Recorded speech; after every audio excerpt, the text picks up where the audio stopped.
Hey guys, welcome to Contest Prep University. I'm Joe Klemczewski with Adam Atkinson. We are in episode 4 in creating the perfect calorie deficit. And Adam created this plan for me. And I'm sitting at 275 grams of carbs, 60 grams of fat, 185 grams of protein. That was his initial assessment for me.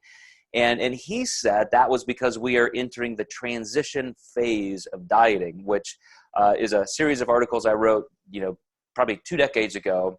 And I wanted to show a way of people, to understand exactly what's happening to your body physiologically as you get deeper into a calorie deficit or a contest diet. So the transition phase, as you mentioned, Adam, is just getting those initial numbers out there, very, very technocratically, just getting the math on paper, executing it, seeing what happens over the next couple weeks as you go from a maintenance level or even a gaining level of calories to now being in a calorie deficit. So most people are going to see some initial success because it is a calorie deficit, and then they'll probably kind of settle into maybe a slow pace, or maybe they even kind of pause a little bit. So let's say that happened to me, Adam. Let's say I lost 3 or 4 pounds in the first couple weeks, and now I feel like, I'm going to need a little bit deeper of a calorie deficit. What's your first move for me as your client? Yeah, so the first thing might be checking a food log, making sure everything stayed really consistent. And then especially we have to think this is a newer client, so someone I've never worked with before. You want to spot check their macro tracking. This is kind of the Achilles heel of macros in general, is people can make mistakes. So I really like having people writing down in a food log or a food journal their input. So what types of food they're eating, how they're measuring that food.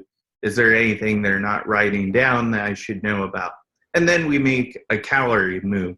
So with us being stuck, and you said you've lost 3 or 4 pounds, I think we could move protein down a little bit more. We could probably go ahead and go 170 on protein, and then I would probably take more away from fats and try to hit that 50 gram of fat mark, maybe bring carbs down just a little bit from 275 to, probably 245, and create that initial deficit. Another one, now that we've kind of had some suppression, your body weight slider, each step you take just requires less calories.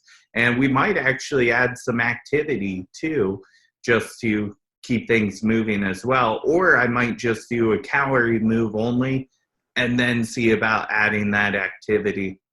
And in terms of metabolic set points, we all tend to kind of congregate as males around maybe 7, 8, 9% body fat, where you can lose body fat pretty consistently, very linearly up to that point. For women, it may be 12, 14%. But this next phase of dieting, the core phase, is going to be the bulk of body fat loss, because you got the initial, transition phase where you're trying to figure things out and get everything stable.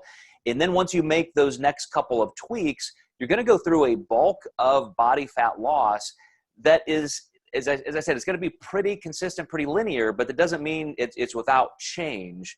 Because as you said, Adam, your body is not only adapting metabolically, where you just need a little bit less, leptin levels are changing, but you also are becoming lighter and more efficient and healthier, and you're just going to be burning fewer calories. Plus the whole NEAT aspect, that a lot of research is being done on that right now, just how people tend to move so much less when they're in that calorie deficit.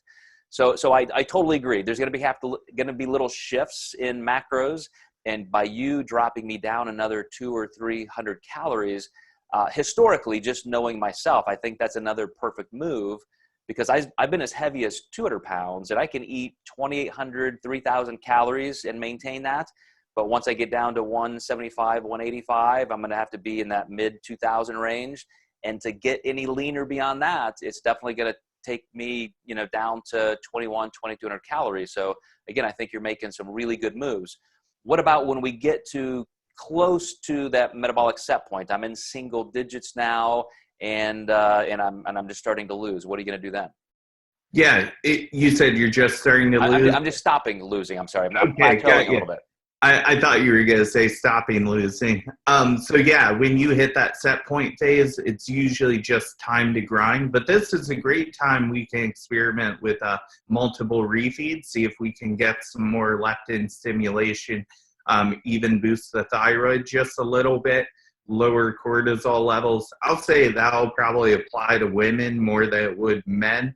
Men just tend to handle stress a little bit better and differently than women do.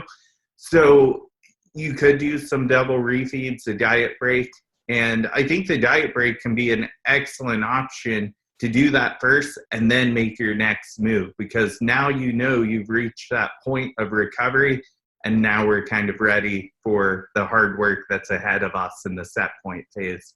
Okay, man. Well, you are setting us up perfectly for our next 2 episodes. So let's stop there, let you guys catch a break, and we'll see you next time as we finish up how to create that perfect calorie deficit all the way to the stage.